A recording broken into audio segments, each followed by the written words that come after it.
So I want to begin by sharing a story about my personal life. I grew up very conservatively. I have two Hispanic parents that are very culturally traditional or really stuck by the rules and abide by the religion, the Catholic religion.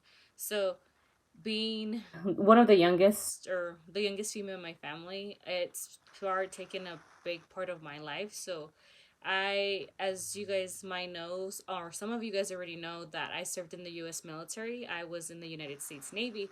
That being said, it's a melting pot. When you serve with the country in the armed forces, you literally come from different, like several different people from all over the world.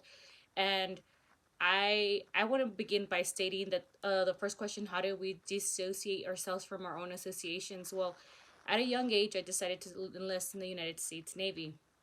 That being said, I had to figure out and navigate with different races, different ethnicities, different languages, all parts of the world to this day. So when I decided to enlist, I didn't know that was going to be a big factor. It was in the back of my mind, but it wasn't really brought to my attention. So when I had the training and we had to do all these exercises, like, you have to look past that. You can't just pretend that you see color. And I know that that's a fragment that we hear in today's society all the time. But when it comes to your life and when it comes to you being in these exercises, they train you to stay alive, to take care of your brothers and sisters. And that statement itself, taking care of your brothers and sisters, has never been more alive than it has been in the military. Meaning that even if they're black, yellow, orange, purple, if they speak Japanese, Spanish, any kind of language, it does not matter, because you are trained to look past that. Without them, you are not going to survive. So when I immersed myself in the military lifestyle, or the traditional, like the origins that we have are trained to think like, we can't see that. So we have to see past that. And so that being said, um, I didn't think like that when I went in, so I could understand a lot of my classmates.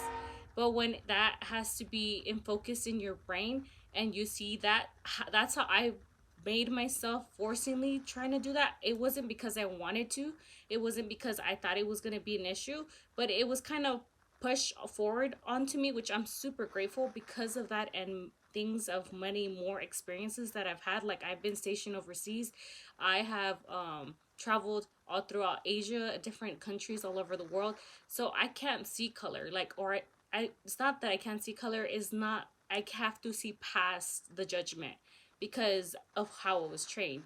So my mindset's already a little bit different than I would just come and see, oh, well, because they're wearing this, or she speaks like that, or because they're part of this community, or that, or poverty. It doesn't matter to me.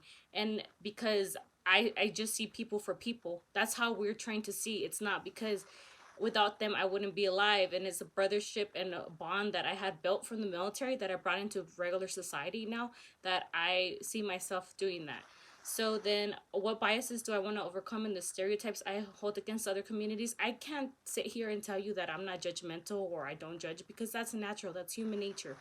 But that being said, like, I don't judge automatically judge someone or because they're black, Asian, or color, ethnicity, culture, religion. It doesn't matter to me. I try not to. I'm not gonna sit here and tell you that there's days that I'm like, oh yeah.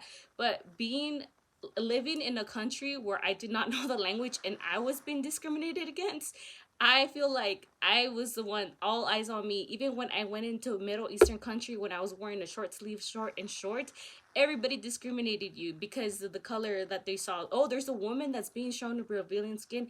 So being put in these projections has made me mature and grow up faster, so I won't have to do that or interject.